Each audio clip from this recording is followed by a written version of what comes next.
저는 89년 3월 25일 오른교회를 개척해서 지금까지 담임 목사로서의 사역을 감당해 왔습니다. 저는 이제 35년의 목회 인생을 뒤로하고 내년부터는 제2기 사역을 시작하고자 합니다. 제2기 사역의 네이밍은 바로 DNA 미니스트리입니다. D는 다니엘을 뜻하고요, N은 넥스트 제너레이션, 다음 세대를 말합니다. 그리고 A는 엑셀러레이터를 말하죠. 이 엑셀러레이터는 자동차의 가속 장치를 뜻하는 말로서 자동차의 가속 장치를 밟은 것처럼 스타트업의 성장을 가속화한다는 의미가 있는데요, 저는 제2기 사역을 통해서 다니엘의 영적 DNA를 우리의 다음 세대와 목회자들에게 접목시켜서 힘차게 도약할 수 있도록 하는 역할을 감당하고자 합니다. 그래서 제2기 사역의 이름을 DNA 미니스트리라고 정했습니다. 원래 DNA는 과학적으로 참 복잡하고 설명이 쉽지 않은 용어이지만 한마디로 말하면 DNA는 스스로를 복제하고 유전 정보를 통해 유전자 발현이 일어나게 하는 것이라고 합니다. 그렇듯이 오늘 이 시대를 살아가는 우리들에게도 거룩한 영적 DNA가 필요합니다. 그런데 성경을 보게 되면 하나님의 사람 다니엘에게는 우리가 본받아야 될, 우리 삶에 접목시켜야 될 거룩한 영적 DNA가 많이 있습니다. 그런데 이 거룩한 영적 DNA는 구호를 외친다고 해서 우리 안에 만들어지는 것이 아니에요. 한 번의 말씀의 묵상만으로 우리 안에 이 DNA가 만들어지는 게 아닙니다. 이 DNA는요, 거룩한 습관을 통해서 거룩한 영적 DNA가 우리 안에 만들어지는 거죠. 그래서 앞으로 다니엘이 가지고 있는 이 거룩한 영적 DNA에 대해서 생각해 보고자 합니다. 그러면 다니엘에게 있었던 그 첫 번째 DNA는 무엇일까요? 그것은 바로 정체성입니다. 여러분, 영어로는 아이덴티티라고 말하죠. 그래서 컴퓨터를 사용할 때 우리가 ID라고 쓰지 않습니까? 사전을 찾아보게 되면 정체성이란 존재의 본질 또는 이를 규명하는 성질이라고 되어 있어요. 너무 어려워서 저도 무슨 말인지를 모르겠습니다. 그래서 좀 더 쉬운 말로 하자면 정체성이란 상황이 바뀌고 시간이 지나도 항상 나는 누구이다라고 하는 자기 존재에 대한 인식이 바로 정체성입니다. 그러니까 나는 누구인가의 이 질문에 대한 답이 바로 뭐예요? 나의 정체성이다라고 하는 거죠. 그런데 나는 누구인가, 자신의 정체성을 알고 사는 것이 참 중요합니다. 그러니까 나는 누구지? 나는 누구인가? 그러니까 나라는 자신의 정체성을 알고 사는 게 정말 중요해요. 한 개인만이 아니라 가정도 마찬가지고요. 심지어는 나라도 정체성이 중요합니다. 여러분, 우리 대한민국의 정체성은 바로 자유민주주의와 시장 경제입니다. 그런데 만일 이 정체성이 흔들린다면 어떻게 될까요? 국론은 분열되고 힘들게 쌓아놓은 경제 성장도 하루아침에 무너지고 우리의 신앙의 자유도 한순간에 사라지고 말 것입니다. 이렇게 정체성이 중요합니다. 특별히 하나님의 사람인 우리에게는 내가 지금 어떤 일을 하고 있느냐, 또 내가 무엇을 하였느냐 하는 것보다 나는 누구인가라고 하는 정체성이 훨씬 더 중요합니다. 왜냐하면 이 정체성이 내 삶의 이유와 목적을 결정하기 때문이죠. 그런데 나는 누구인가라고 하는 내 자신의 정체성을 알려면 내가 믿는 하나님이 어떤 분이신지를 알아야만이 내가 누구인지를 알 수가 있어요. 그러니까 나를 지으신 하나님, 나를 부르신 그 하나님을 알지 못하면 나는 누구인가에 대한 내 자신의 정체성을 가질 수가 없는 거죠. 그래서 다니엘은요, 이 1절과 2절에서 자신이 이곳 바벨론에까지 끌려오게 된 그 시대적인 상황과 배경에 대해서 언급하면서 하나님이 어떤 분이신지에 대하여 말씀하고 있어요. 자, 우리 1절의 말씀을 함께 읽도록 하겠습니다. 다 같이요. 유다 왕 여호야김이 다스린 지 3년이 되는 해에 바벨론의 왕 느부갓네살이 예루살렘에 이르러 성을 에워쌌더니, 이 여호야김은요 유다의 왕입니다. 근데 그때의 선지자가 누구냐 그러면 예레미야였어요. 그때 그래서 예레미야 선지자는요 이렇게 외쳤습니다. 너희들이 죄를 버리고 회개하지 않으면 머지않아 바벨론에 의해서 멸망을 당하게 될 것이고 바벨론의 포로로 붙들려 갈 것이다 라고 외쳤어요.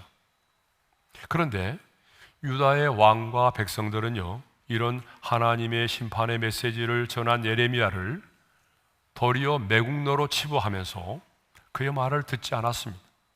그리고 계속하여 애굽의 군대가 자신들을 지켜줄 것이라고 생각하면서 애굽만을 의지하고 있었습니다. 그런데 예레미야 선지자가 예언한 대로 BC 606년 바벨론의 느부갓네살 왕이 쳐들어와서 예루살렘 성을 에워쌌어요. 유다를 침공한 바벨론의 느부갓네살 왕은 그 예루살렘 성전의 기물 일부를 가져다가 자신들이 섬기는 신전의 보물 창고에 가져다 두었습니다. 그리고 상당수 유다 사람들을요 바벨론으로 끌고 갔어요. 그리고 포로로 잡혀간 유다의 인물들 중에는 우리가 잘 아는 것처럼 다니엘과 그 세 친구들이 있었습니다. 그런데 3절과 4절을 보게 되면 포로로 끌려간 다니엘과 세 친구들에 대하여 언급하고 있는데 이렇게 말하고 있어요. 이스라엘 자손 중에서 왕족과 귀족 몇 사람이라고 되어 있습니다. 여러분 이것을 보게 되면 매우 존귀한 가문의 출신임을 알 수가 있죠. 그리고 흠이 없고 용모가 아름다우며 모든 지혜를 통찰하며 지식에 통달하며 학문에 익숙하여 라고 되어 있습니다. 이것을 보게 되면 신체적으로도 건강하고 그리고 외모도 준수하고 지혜와 지식과 학문에 있어서 통달한 사람이었음을 알 수 있습니다. 그러니까 그들은 포로로 끌려가지 않아도 이곳에서도 상당히 영향력 있는 사람이 될 수 있었어요. 그런데 이렇게 유능하고 똑똑한 다니엘과 세 친구들이 이방 땅에 포로로 끌려가게 되었단 말입니다. 그렇다면 우상을 숭배하고 하나님의 심판의 예언을 무시하고 그래서 하나님의 심판을 자초한 선조들이 얼마나 원망스럽고 얼마나 분노가 차올랐겠어요. 여러분 성도들 가운데도 보게 되면 아버지가 가족 몰래 빚 보증을 섰다든지 또 가족들 몰래 주식에 투자를 해서 빚더미에 앉게 되면 막 그 가족들이 얼마나 분노하고 원망하는지 모릅니다. 그런데 다니엘은 그 누구도 원망하지 않았어요. 아니 억울해하지도 않았습니다. 불평과 불만을 드러내지도 않았습니다. 하나님을 향해서도 왜 택한 선민인 우리가 이곳에 와서 포로로 끌려와서 포로 생활을 해야 합니까? 라며 원망하거나 불평하지 않았습니다. 왜 그랬을까요? 그 이유는 지금 되어지는 모든 일에 있어서 하나님의 주권을 믿었기 때문에 그렇습니다. 그래서 2절은요 주께서라는 말로 시작이 되고 있어요. 자, 우리 2절의 말씀을 읽겠습니다. 주께서 유다왕 여호야김과 하나님의 전 그릇 얼마를 그의 손에 넘기심에 그가 그것을 가지고 신할 땅 자기 신들의 신전에 가져다가 그 신들의 보물 창고에 두었더라. 그러니까 주께서 유다왕 여호야김과 하나님의 전의 그릇의 일부를 바벨론의 손에 넘겼다는 것입니다. 주께서 예레미야 선지자에게 주신 말씀대로 행하셨다는 거죠. 그러니까 다니엘은 자, 우리나라가 바벨론의 침략을 당하고 성전의 기구들이 바벨론 땅으로 옮겨가고 또 많은 사람들이 포로로 끌려가게 된 것은 이게 우연이 아니라는 거예요. 주께서 우리 민족을 징계하셨기 때문이라는 것입니다. 결코 바벨론의 군대가 강하였기 때문이 아니라는 거죠. 이 모든 것들이 우연이 아니라 하나님의 주권에 의해서 이루어졌다는 것입니다. 그러니까 이 모든 일들을 계획하시고 주관하시고 이루신 분이 바로 주님이시라는 것입니다. 그러니까 다니엘은요, 하나님이 역사의 주관자이심을 분명히 알고 있었습니다. 하나님이 역사의 주관자이시다.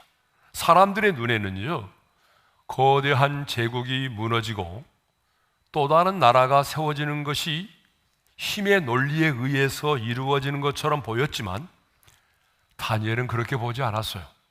예?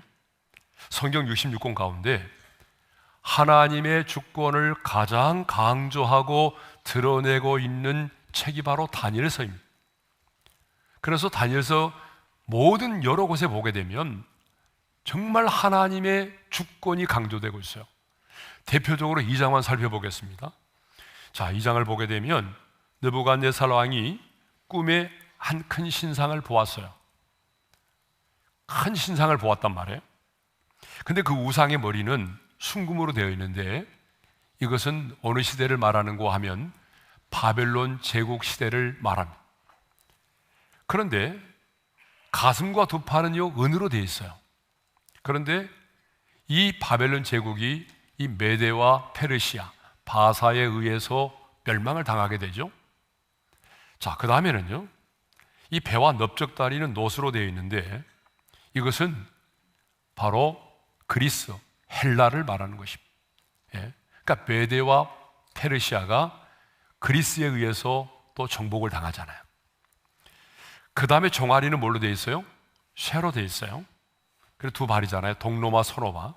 로마를 말하는 것입니다. 그리고 발, 이 10개의 발가락은요 새와 진흙으로 되어 있어요. 이것은 열국을 말하는 것입니다. 그런데 손대지 아니한 돌이 나와서 그 큰 신상을 쳐서 부서뜨렸어요.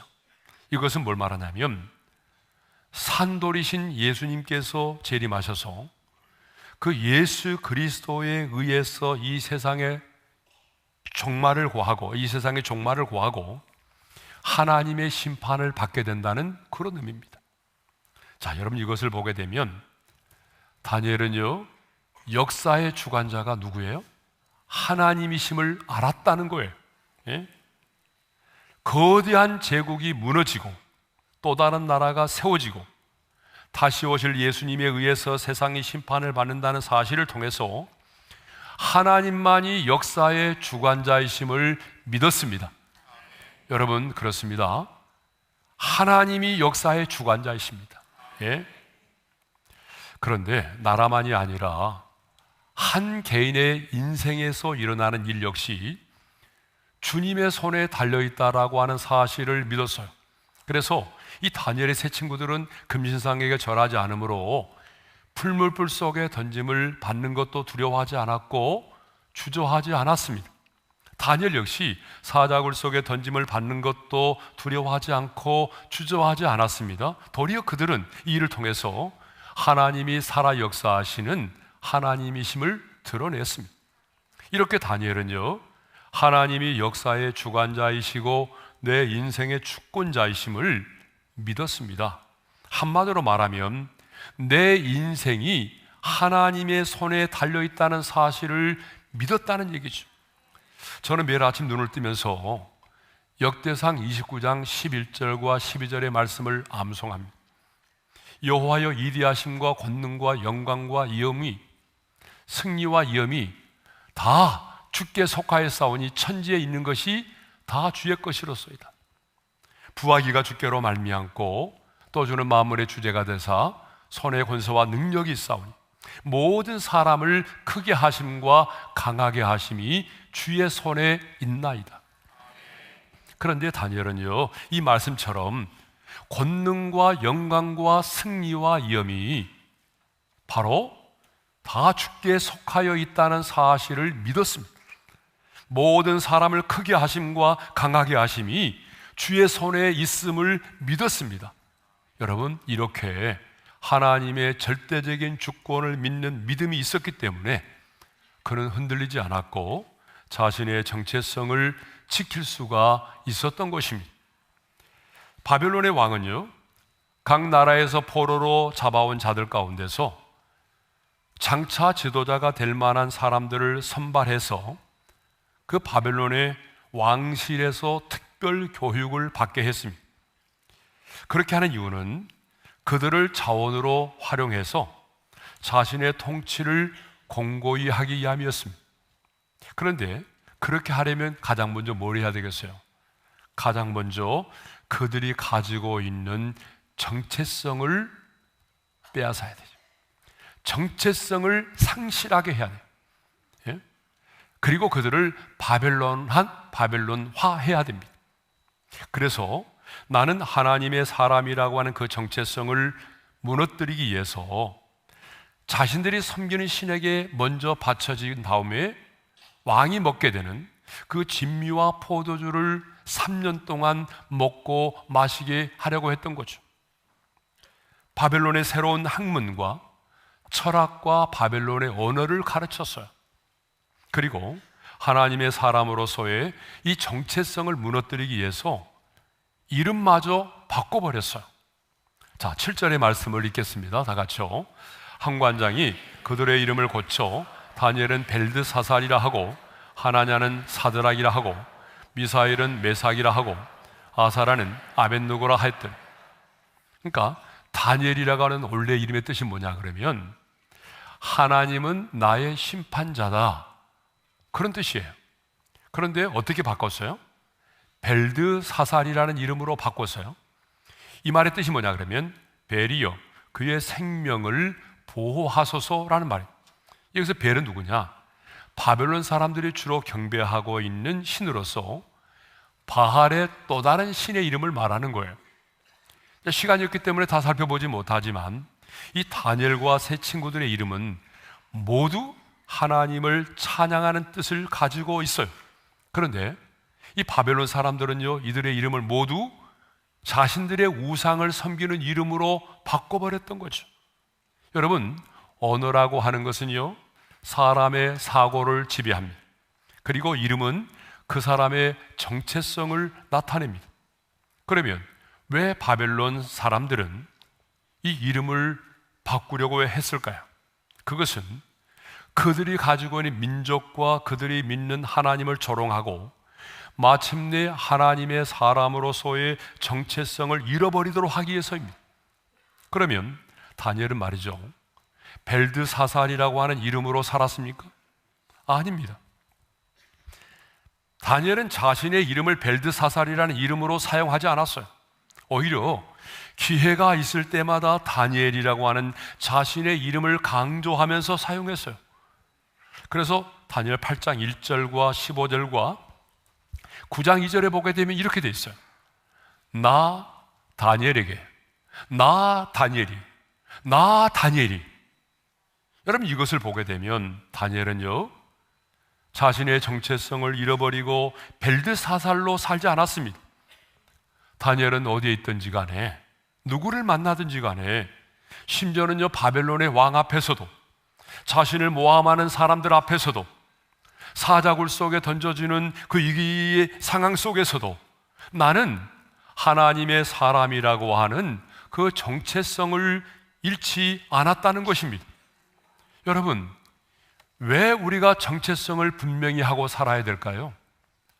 왜 하나님의 사람인 우리는 나는 누구인가에 대한 자신의 정체성을 분명히 하고 살아야 될까요? 4가지 이유가 있어요. 그 첫 번째 이유가 뭐냐 그러면 정체성이 분명한 사람이 흔들리지 않고 당당하게 이 세상을 살아갈 수 있기 때문에 그래요. 다니엘은요, 하나님의 나라와 배치되는, 오늘로 말하면 세상의 나라로 상징되는 바벨론의 한복판에서도 하나님을 대적하는 수많은 문화와 다양한 가치관이 공존하고 있는 바벨론 나라의 한복판에서도, 또한 바벨론 막 제국이 무너지고 메대와 바사 제국이 등장하는 그런 역사의 소용돌이 속에서도 하나님의 사람으로서의 정체성을 지키며 흔들리지 않은 삶을 살았습니다. 심지어는요, 자신을 시기하고 모함하여 죽이려고 하는 그런 사람들 앞에서도 자신의 정체성을 잃지 않았습니다. 그렇습니다, 여러분. 정체성이 분명한 사람들은요, 그때그때의 상황과 감정에 따라서 흔들리지 않습니다. 아니, 타협을 하면서 세상을 살아가지 않습니다. 근데 오늘 예배에 오신 분들은 아멘을 안 하시네요. 네. 뭐 할 수 없죠. 어떻게 합니까? 네. 정체성이 분명했던 다니엘을 보십시오. 한 번이라도 그가 권력과 타협한 적이 있었습니까? 세상의 권력과 우상숭배의 유혹에 단 한 번도 타협하지 않았습니다. 그 이유가 뭔지 아세요? 정체성이 분명했기 때문입니다. 두 번째로, 정체성이 분명한 자가 사명을 감당할 수가 있다는 거죠. 세례 요한을 예로 들어볼까요? 자, 세례 요한은요, 수많은 사람들이 막 자신을 따르고 그 인기가 하늘을 막 찌를 때에 이렇게 말을 했어요. 자, 다 같이 읽겠습니다. 내가 말한 바 나는 그리스도가 아니요 그의 앞에 보내심을 받은 자라. 정말로 많은 사람들이요, 이 세례 요한을 주목하고 세례 요한을 막 따르고 그에게 세례를 막 받으려고 할 때에 그의 말 한마디 한마디가 얼마나 중요한지 모릅니다. 여러분, 정말 그가 사람들의 이목을 자신에게 집중시켰다면 얼마든지 그는 그 시대의 영웅이 될 수 있었어요. 그런데 내가 누구인지를 알았어요. 수많은 사람들이 자신을 향해서 박수를 보내고 환호하고 자신의 인기가 하늘을 찌를 때도 그는 분명히 말합니다. 나는 그리스도가 아니다. 나는 메시아가 아니다. 나는 그의 앞에 보내심을 받은 자다. 자신이 존재를 알았어요. 나는 누구인가? 자신의 정체성이 분명했기 때문에 여러분, 맡겨준 사명을 감당할 수가 있었던 거죠. 세 번째로, 정체성이 분명한 사람이 영적인 전쟁에서도 승리할 수가 있습니다. 자, 여러분, 다윗이 말이죠, 골리앗을 향하여 나아갈 때에 여러분, 우리는 그냥 뭐 물맷돌 들고 나가는 줄만 생각하는데 아니에요. 물맷돌보다 더 중요한 고백이 있었어요. 이렇게 외치며 나갔잖아요. 다 같이요. 너는 칼과 창과 단창으로 내게 나오니와 나는 만군의 여호와의 이름 곧 내가 모욕하는 이스라엘 군대의 하나님의 이름으로 내게 나아가노라. 만군의 여호와의 이름으로 나아간다는 거예요. 이 말은 자신이 바로 하나님의 군대의 신분으로 나아간다는 거예요. 그리고 또한 이렇게 말하잖아요. 다 같이 읽겠습니다. 이 할례받지 않은 블레셋 사람이 누구이기에 살아계신 하나님의 군대를 모욕하겠느냐. 무슨 말입니까? 너는 할례를 받지 못한 사람이고 나는 할례받은 사람이다. 할례가 뭐예요? 아브라함의 후손, 다시 말하면 택한 선민 언약의 백성이라는 걸 표지하는 거잖아요. 그러니까 나는 바로 하나님께 속한 군대의 신분으로서, 그리고 언약의 백성으로서, 그리고 하나님의 택한 선민의 신분으로 내가 너에게 나가고 있다는 거예요. 이렇게 여러분, 다윗은요, 골리앗을 향하여 나갈 때 그냥 나가지 않았어요. 자기 자신의 정체성을 분명히 하고 당당하게 나갔던 것입니다. 여러분, 누가 영적인 전쟁에서 머뭇거리지 않고 당당하게 나가 싸웁니까? 나는 누구인가? 내 자신의 정체성을 분명히 하는 자가 이렇게 골리앗 앞에 당당히 나가 싸울 수 있는 것입니다. 자, 네 번째로는요, 정체성이 분명한 자가 하나님의 얼굴을 구할 수 있다. 다시 말하면 나는 누구인가? 자신의 정체성이 분명한 자라야 하나님 앞에 기도의 무릎을 꿇을 수 있다라고 하는 얘기죠. 자, 역대하 7장 14절의 말씀을 읽겠습니다. 내 이름으로 일컫는 내 백성이 그들의 악한 길에서 떠나 스스로 낮추고 기도하여 내 얼굴을 찾으면, 자, 거기 보게 되면 누가 담대히 하나님의 보좌 앞에 나가서 하나님의 얼굴을 구할 수 있습니까? 내 이름으로 일컫는 내 백성이라고 말하죠. 여러분, 예수님께서도 우리에게 주기도문을 가르쳐 주셨는데, 너희는 이렇게 기도하라. 하늘에 계신 우리 아버지요. 그러니까 기도는 여러분 아무나 하는 게 아닙니다. 여러분, 기도는 아저씨에게 하는 게 아니잖아요. 그렇죠? 지나가는 아저씨에게 붙들고 기도하는 겁니까? 아니에요. 기도는 하나님의 자녀된 자가, 하나님의 백성이 아빠, 아버지에게, 우리의 왕 되신 주님께 하는 것입니다. 그러므로 내가 누구인가 라고 하는 정체성이 분명한 자가 사탄의 참소를 이겨내고 당당하게 하나님의 얼굴을 구하며 나갈 수가 있는 것입니다. 성경을 보게 되면 저와 여러분의 정체성에 대해서 아주 여러 곳에서 말씀하고 있어요. 대표적으로 보게 되면, 자, 요한복음 1장 12절에 보게 되면 뭐라고 말하죠? 하나님의 자녀라고 말하죠. 그리고 또 요한복음 8장 47절에 보게 되면 뭐라고 말하죠? 하나님께 속한 자라고 말하죠. 예? 또 디모데전서 6장 11절에 보게 되면 오직 너 하나님의 사람아 라고 말하죠. 고린도후서 5장 20절에는 뭐라고 말해요? 그리스도의 대사. 예, 같이 좀 해봐요. 고린도후서 5장 20절에 뭐라고 한다고요? 그리스도의 대사. 예, 왜냐하면 입이 열려야 돼요. 예, 예. 그리스도의 대사라고 말하죠. 성경 여러 곳에 보게 되면 또 우리를 예수 그리스도의 신부라고 말하기도 하고, 우리 자신의 정체성에 대해서 아주 다양하게 말하고 있습니다. 그렇습니다. 우리는 이 세상에 지금 발을 딛고 수많은 죄의 충동과 유혹 속에서 살아가고 있습니다. 하지만 그럼에도 불구하고 우리는 하나님의 자녀이고 하나님께 속한 사람이고, 그리고 그리스도를 대신하여 이 세상에 보냄을 받은 그리스도의 대사로 살아가고 있는 것입니다. 그러니까 이 바벨론과 같은 세상의 한복판에서 우리는 지금 이 땅에 속한 자가 아닌 하늘에 속한 자, 하나님의 사람, 그리스도의 대사로 살아가고 있는 것입니다.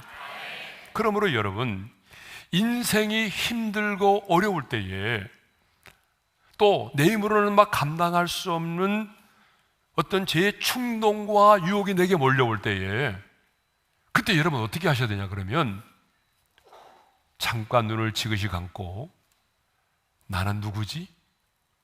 나는 누구인가를 생각해 봐요. 죄의 충동과 유혹이 몰려올 때, 너무나 인생이 힘들고 어려울 때에 나는 누구지? 나는 하나님의 사람이지. 나는 이 땅에 속한 사람이 아니야. 나는 하늘에 속한 자. 주님이 나를 보내신 그리스도의 대사야. 나는 누구인가를 생각해 봐야 돼.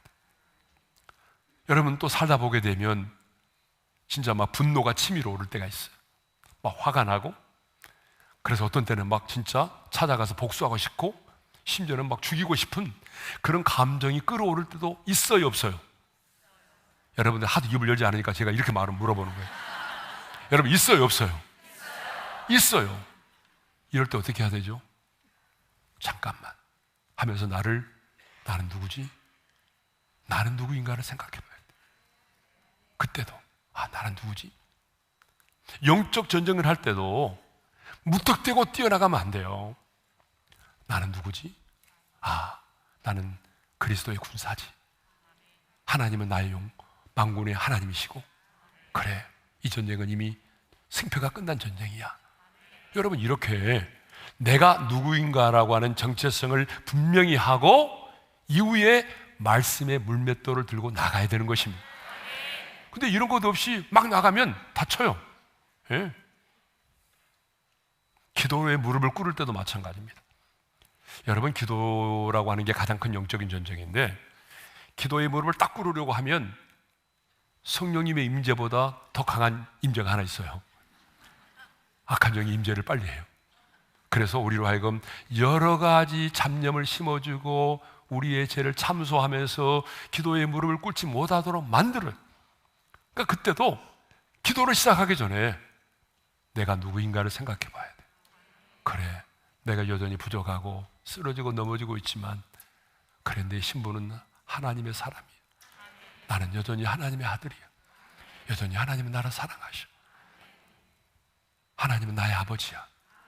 이렇게 아버지와 아들의 관계를 확립하고 나는 누구인가라고 하는 정체성을 가지고 당당하게 기도의 무릎을 꿇어야 여러분 사탄의 참소를 이겨내고 은혜의 보좌 앞에 나아갈 수가 있는 것입니다. 그러니까 기도도 먼저 시작하는 게 중요한 게 아니라 내 자신의 정체성을 분명히 하는 게 중요한 거예요. 물론 우리가 하나님께 속한 하나님의 사람이라고 하는 정체성을 가지고 살아간다고 해서 꽃길만 있는 게 아닙니다. 사람들이 나를 다 인정해 주는 게 아니에요. 도리어 이 세상에 속한 자들로부터 우리는 미움을 받을 수가 있어요. 그래서 예수님께서도 요한복음 15장 19절에서 이런 말씀을 하셨잖아요. 다 같이요. 너희는 세상에 속한 자가 아니요 도리어 내가 너희를 세상에서 택하였기 때문에 세상이 너희를 미워하느니라. 예. 너희가 이 땅에 살면서 이 세상에 속한 자가 아니라 그리스도 예수에게 속한 자가 되었기 때문에 세상이 너희를 미워한다는 거예요. 예? 여러분, 그렇습니다. 우리가 하나님께 속한 사람으로서의 정체성을 분명히 하고 살아가게 되면 심지어는요, 믿지 않은 세상에 속한 사람들로부터 조롱을 받을 수도 있어요. 시대에 뒤떨어진 사람이라고 그렇게 취급을 받을 수도 있어요. 그런데 세상 사람들에게만 그런 비난과 조롱을 받는 게 아닙니다. 같은 신앙을 가진 물탄 그리스도인, 저는 이런 사람을 물탄 그리스도인이라고 말합니다. 이 물탄 그리스도인들에 의해서 너무 고지식한 사람이라고 비난을 받을 수도 있어요. 나도 교회 다니 임마. 너는 왜 그래 근데? 세상은 그렇게 사는 게 아니야. 이렇게 말하면서 오히려 물탄 그리스도인들로부터 비난을 받을 수도 있어요. 그래서인지 오늘 하나님의 사람들이 당당하게 살아가지 못할 때가 많아요. 너무나 세상 속에 살아가면서 쉽게 흔들리고 너무나 쉽게 타협하면서 살아갑니다. 그러나 나는 하나님의 사람이라고 하는 정체성이 분명한 자는요, 세상으로부터 그래, 너희가 나를 미워하는 것은 주님도 말씀하셨어. 나 미움받을 준비되어 있어. 여러분, 미움받을 용기를 가지고 당당하게 살아가는 것입니다. 저는 오륜의 우리 지체들이 질병에 걸렸을지라도, 아니 장애를 가지고 있을지라도, 아니 사업에 실패했을지라도, 남들이 보기에 비루한 직업을 가지고 있다고 할지라도, 아니 세상의 사람들로부터 비난과 조롱을 받고 있을지라도, 미움을 받고 있을지라도, 아니 여러분이 인생의 밤을 만났을지라도, 나는 이 땅에 속한 자가 아니야. 나는 하늘에 속한 자, 하나님의 사람이야. 나는 하나님의 사람이라고 하는 분명한 정체성을 가지고 날마다 나는 하나님의 사람이라는 사실을 외치면서 하나님의 자존심으로 당당하게 이 세상을 살아가시기를 주님의 이름으로 축원합니다. 주신 말씀 우리 마음에 새기면서 찬양할까요? 나를 지으신 주님, 나를 지으신 주님, 내 안에 계셔. 처음부터 내 삶, 처음부터 내 삶은 그의 손에 있었죠. 내 이름 아시죠? 내 이름 아시죠. 내 모든 생각도, 내 모든 생각도 누가 내 눈물을 닦아주시나요? 내 흐르는 눈물 그가 닦아주셨죠. 그는 내 아버지. 그렇습니다. 그는 내 아버지. 난 그의 소유. 내가 어딜 가든지, 내가 어딜 가든지 날 떠나지 않죠. 내 이름 아시죠. 내 모든 생각도, 내 모든 생각도 아바라 부를 때 그가 들으시죠.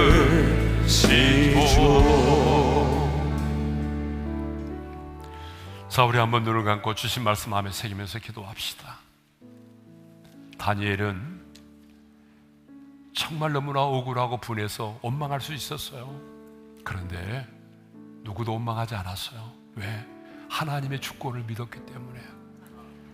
다니엘은 이 세상을 상징하는 그 바벨론의 한복판에서 하나님을 대적하는 수많은 그런 문화와 하나님을 대적하는 그런 가치관이 공존하고 있는 그 바벨론의 한복판에서도, 역사의 소용돌이 속에서도 흔들리지 않고 당당하게 살았어요. 왜? 내가 누구인지를 알았기 때문이죠. 그렇습니다. 나는 누구인가? 내가 누구지? 내 자신의 정체성을 분명히 하는 자는 흔들리지 않습니다. 타협하지 않아요. 인생의 밤이 와도 풍랑이 와도 원망하지 않아요. 내 자신의 정체성이 분명한 사람은